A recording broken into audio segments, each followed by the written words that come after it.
I would like to introduce you to Charles. He regularly delivers to over 200 people at a time, leaders, CEOs, corporates. So the fact that he's doing this today for free is amazing, and we're really grateful. Charles, over to you. Thank you so much, Nat. Appreciate you and good afternoon to everyone. My name is Charles Msilanga. I am founder and CEO of an organization called Personal and Corporate Development Company. It's based in Mombasa, Kenya. And my work, my purpose in life is to help individuals become great agents of influence and significance and to discover their purpose in life through communication, coaching, and mentorship. Before I start, I want to say this. I want you to remember three things as we go through these sessions, okay? Three important things. Number one, I won't take much of your time. Number two, I won't be boring. Number three, do not forget number one and two. What we will cover today is number one, we will cover principles of public speaking. As human beings, we know that most of the things that operate effectively and efficiently in life have the principles. And we have to learn and understand what are the principles of public speaking. These principles are going to guide us very well in terms of speaking. We are also going to learn how to create a good first impression when you're delivering a speech. To learn about personalities in public speaking. Different people have got different personalities. A great speaker in your own capacities because you have something special within you that makes you to be unique than anyone else. So we will learn about the personality aspects. And then we're also going to learn about confidence. One of the biggest things that I have learned through my many years of coaching people in public speaking is that confidence is a big factor in terms of people growing and developing in this art of public speaking. So I'm going to teach you about minds of confidence. And then I'm also going to teach you about preparation for a public speaking engagement. Preparation is key. Are we ready? Great. Public speaking. First of all, before we go to the principles of public speaking, I want to let you know that public speaking is an art. It's an art, just like drawing, just like playing a music instrument. The other thing I want you to understand is that there is no injection to public speaking. If there was an injection to public speaking, I would have shipped it all to you and you would have become great speakers. And when we go to the principles of public speaking, I want you to know that these three principles are based from the Greek words, which are ethos, purpose, and logos. Some of you maybe have not yet had this particular word, but the first principle is ethos. So when we talk about logos, what we mean is that we want to ensure that every time we deliver communication, we deliver public speaking engagements, or we deliver a speech, we want to ensure that we deliver it with what is called language of logic, or you have to appeal to logic. Speak things can inspire. Ensure you speak things that someone can invest their time to listen to you. And it is a principle that makes us to understand that every time we go to an audience, the audience wants logic reasons from us. The audience wants to have logic from us. The second principle, ethos, is called the appeal to ethics. Every time you speak, ensure you speak things that you have authority or credibility to speak about. Just because you have an opportunity to speak does not mean things that you have encountered before, and you should speak things that you have a personal connection or know someone who has a personal connection directly, either through experience, a story, or something you read. So every time you speak, ensure you speak with authority. The other principle of public speaking is called pathos. And pathos means the language for emotional appeal. It means to persuade, sense, or speak with an aim to influence your audience through culture by getting to their hearts. Heart's response is something that is going to influence you. Ensure that you have what is called pathos, and that is language for emotional appeal. Because imagine if you're speaking with no passion, all right? Up here. You see, the way I'm doing it right now, I'm so passionate about what I'm speaking. whoever is listening to me can be able to feel the passion that is in me because I'm delivering this particular speech or this particular presentation. And that passion brings a lot of heart response and heart connection with your audience so that you can be able to speak with ease and fluency anytime you get an opportunity to speak.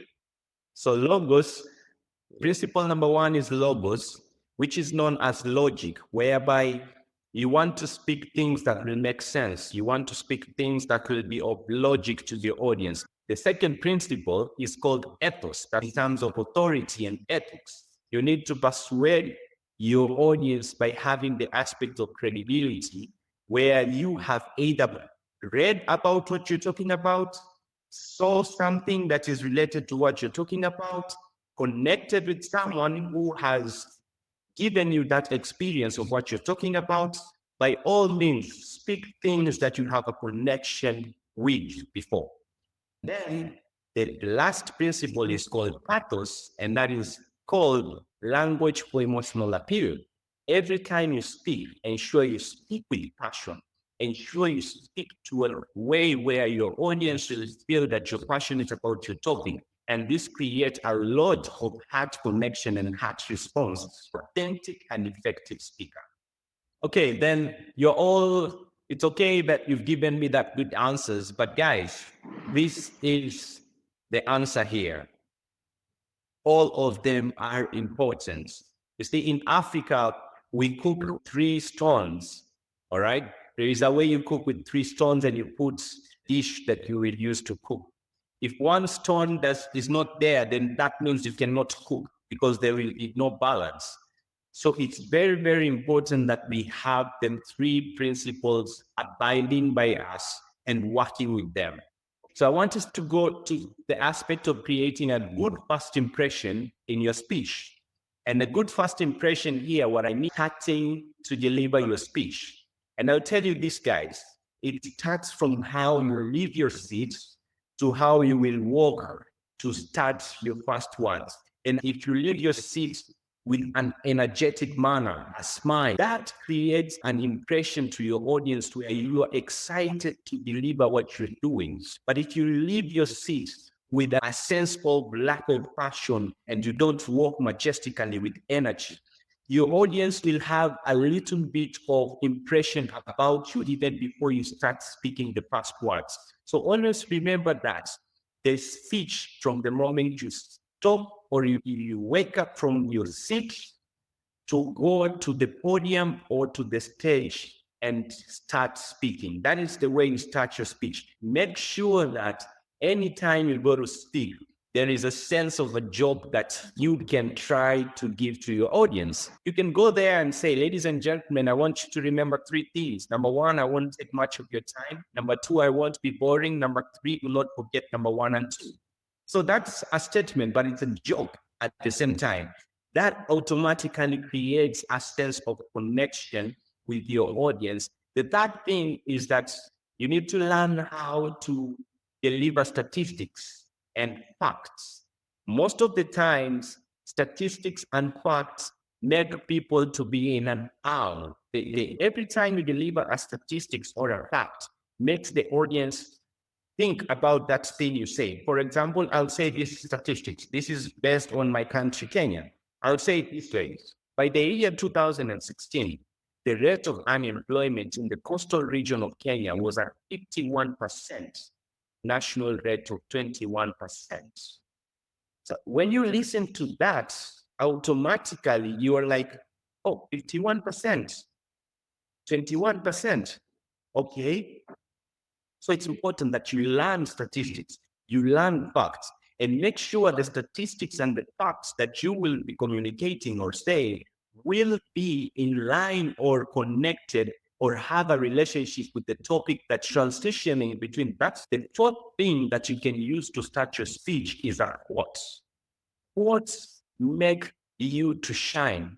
Quotes make you to be likable. So it's important that we learn that you can use a quote to make people understand a connection between some of the things that you want to say. For example, in the 1960s, Dr. Martin Luther King Jr. stated that I have a dream that one day my three little children will not be judged by the color of their skins, but rather by the content of their character. The same way today, I have to say that I have a dream that one day this world will be able to live without considering each other based on their differences, but based on their similarities. And we can use our similarities to eliminate our differences.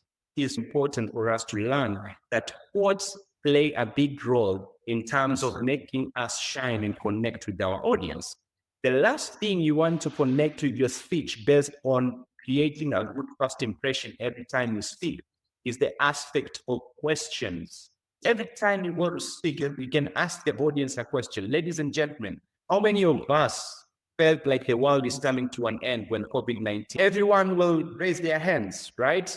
That happens. When that happens, what that means is that the audience is attentive.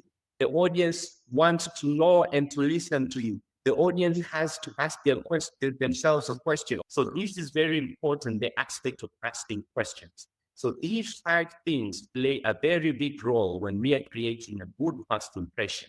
And there is nothing as joyous as a speaker when you speak and you can see and feel your audience responding. Grades in public speaking. Different people speak different ways. Someone else who probably is an introvert can be speaking a bit slower and calmer, and that doesn't mean they are not effective speakers. So what I want to show you is that different people have got different personalities, and these personalities affect their communication. And so there are four types of personalities. The people categorize that as the aggressive ones. These are the people who, in a classroom setup, they can cause the whole class to go to a demonstration. They will say, guys, let's go out and riot, and the whole people will follow them, all right? So they have a different way of communicating. They're the melancholy. These are the types of people where they are called the perfectionists. You will meet a melancholy and they will always be analytical about things. They always want things to be in order. They always want things to have a certain process or procedure to be followed, and they don't want things to be in a shortcut. People need that. So this is a perfectionist.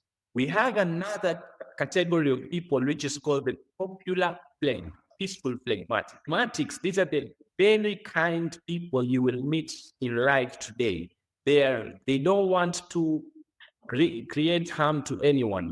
The reason as to why I'm asking or teaching you about personality test is because I will request you to go and do a personality test and understand what type of a personality you are. Because this will help you not to copy someone else's style because they may be having a different personality than yours. And the fact that you will know your personality, you will be able to cultivate your own style and things that you are working on become original in terms of communicating and public speaking. The powerful choleric, these are doers, they're extroverted, a natural leader. They are proud and they tend to control in all situations. They are extroverted, they love fun, they are playful, and they are very much impulsive. When we look at perfect melancholy, they are the intro, and most of the times these people are pessimistic. They are analytical, wise, and quiet. They are energized by thinking. They think a lot, and they are artistic. Most of the times they are moody. So it's very important that you learn your personality and be in line with connection or communication based on the personality that you are wired in. And when we look at the peaceful phlegmatic, and people, they are pessimistic people, they are relaxed, they are easygoing, and they avoid conflict. The fact that you have one personality does not mean that you're better than the other. What that means is that there are some things that you have an advantage or disadvantage which you can grow and become better from. So we want to understand gaining confidence in public speaking. Gaining confidence in public speaking when you invest in these four things. And I'm explaining them with a lot of passion because I believe with no shadow of doubt that these tips can help us go a very long way when it comes to public speaking and presentation. Number one, always be authentic. You have to be you because no one can do it for you.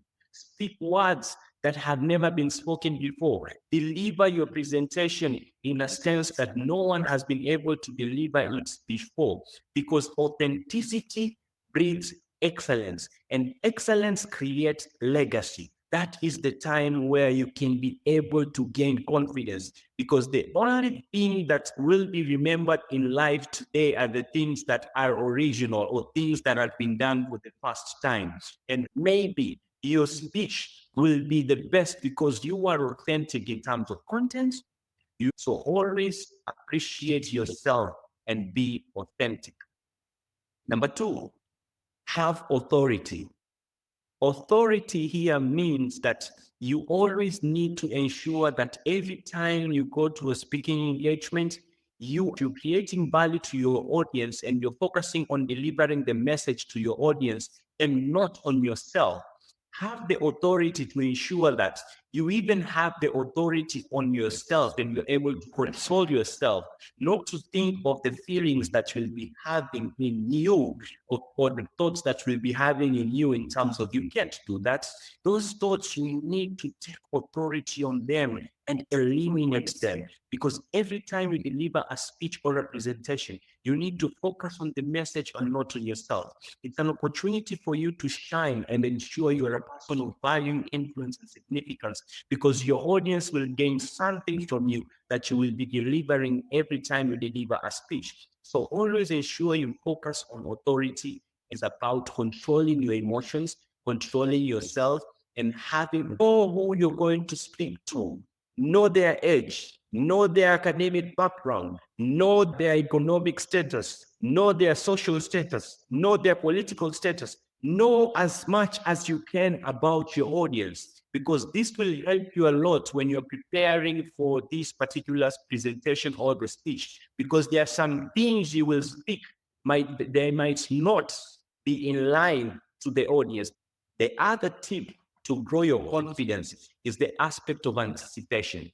And if you cultivate positivity and cultivate the aspect of having expectations in terms of delivering a great speech or a great presentation, that is exactly what will happen to you when you are actually delivering speech or delivering the presentation. So always ensure that you invest in the aspect of anticipation. Anticipate you becoming a success in terms of coming out of this particular presentation or speech as a great person. When you have those anticipation, there is a sense of energy. That energy will play a big role in making you shine and become a great speaker. And that energy will bring and cultivate a lot of confidence to you grow and develop.